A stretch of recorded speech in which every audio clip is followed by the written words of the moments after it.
Till now we had completed the binary classification for email recognition. After constructing a future tree, the future tree is converted into decision tree. In the previous session we discussed the future tree is converted into decision tree based on majority class. After that, for the tree I am calculating accuracy and true positive rate, false positive rate, true negative rate and false negative rate, some of the measurements. Now, in this session, we are discussing the performance measurements in graphical representation. That is, visualizing the performance of the classification. These graphs are coverage plots. That is, by using coverage plots, we are visualizing the performance of the classifier. So, to calculate accuracy, we need a contingency table or we need a confusion matrix. We already know how the confusion matrix. The confusion matrix contains 9 entries. Suppose predicted positive, predicted negative, actual positives, actual negative.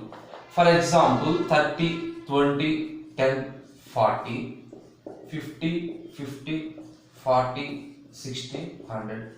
This is the confusion matrix or contingency table. From this table, we are calculating the accuracy. By observing this table, out of these 9 entries, if you know any 4 entries,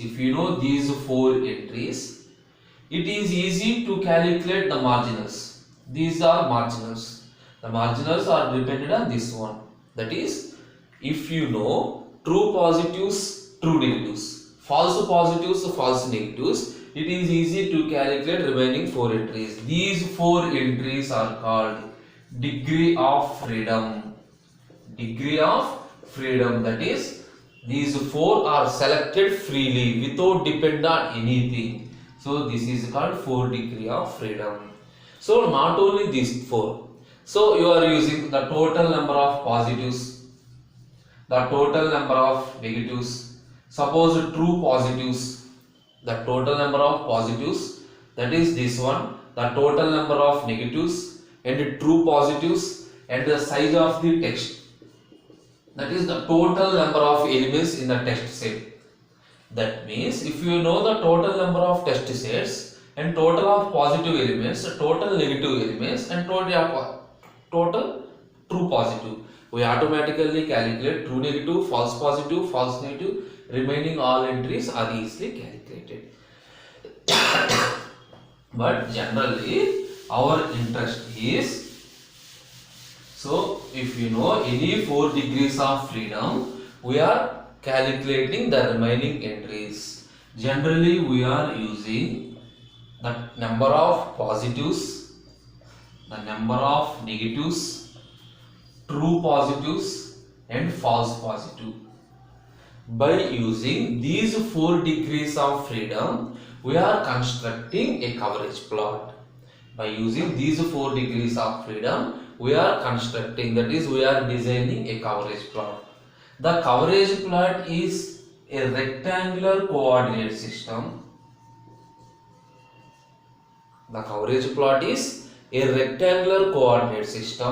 Suppose this is the representation of the coverage plot, rectangular coordinate system. The positives are placed on the height of the rectangle. The negatives are placed on the width of the rectangle. Suppose this is the rectangle. This is the coverage plot. For example, the values are 10, 20, 30, 40, 50. Assume 10, 20, 30, 40, 50. So the positives are placed on the height and negatives are placed on the width, and these are true positives, and on the width we are placing false positive. That is on y-axis. This is y-axis. On y-axis we are writing the positives. On x-axis we are writing the negatives. So here we have to draw coverage plot. To draw the coverage plot, consider an example. In the previous session, To calculate accuracy, we are using a table. Suppose 30, 10. This 30 is a true positive, 10 is a false positive. This is one example. Suppose another example, 20 is a true positive, some 20 is the false positive. Suppose I am considering two examples. Suppose 30 true positives, 10 false positives in one case. 20 true positives, 20 false positives. This is another case. These two are two different examples. Now for these examples, I am drawing the coverage plot. On 10 false positives, we have 30 true positives. Suppose this is 10, this is 30. This is the plot. Assume this one as a class C1. Assume this is the class C1. This is some FP1. This is some TP1. This is FP1. This is some TP1. Similarly, identify this one. 22 positives and 20 false positives. This is 20 and this is 20. Assume this one as the C2. Assume this one as the C2. So for this I am predicted as a class C1. For this I am predicted as a class C2. This is the coverage plot. What we have observed from this coverage plot? Suppose if you know accuracy is some 0.9, though it is a good accuracy. But based on this, how we are predict that it is a good classification? Observe this one. Among C1 and C2, obviously C1 is better than C2. C1 is better than C2. Why? Thus C1 has more true positives.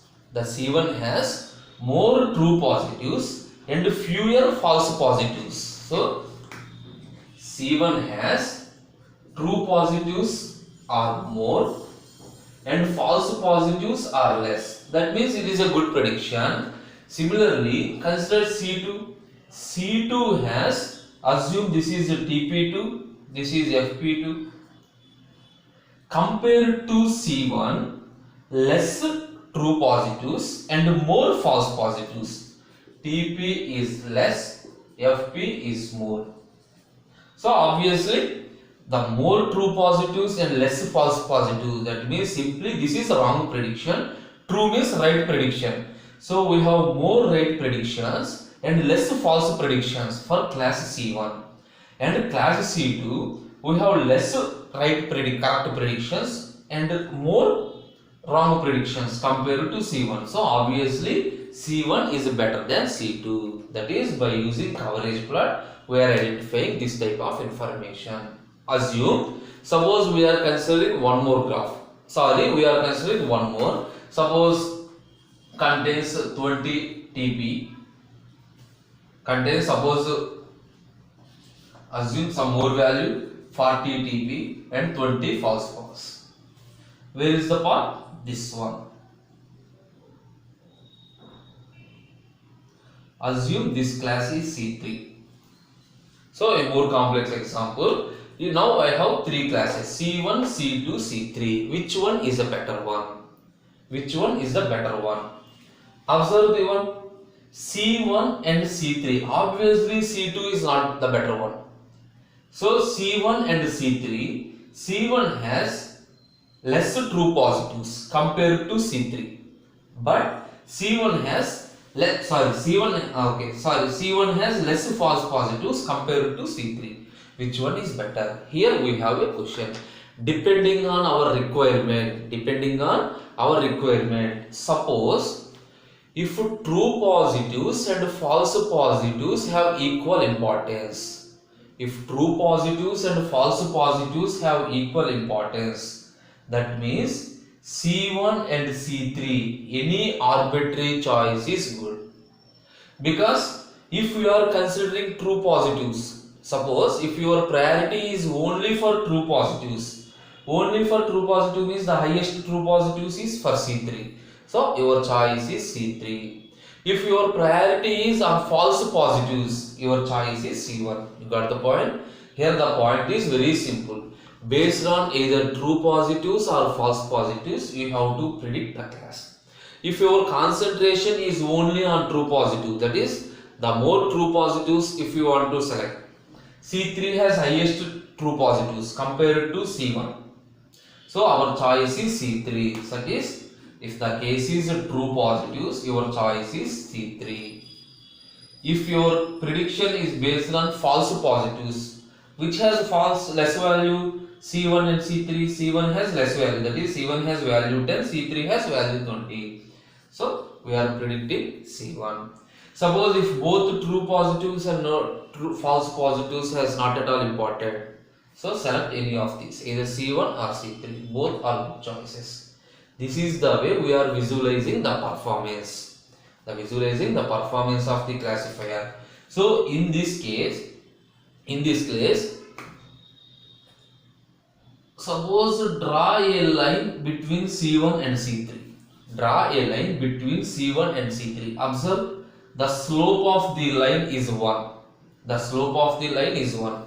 If you are drawing a line between two classes, classifiers, if the slope of the line is 1, then the accuracy of these two classifiers are same.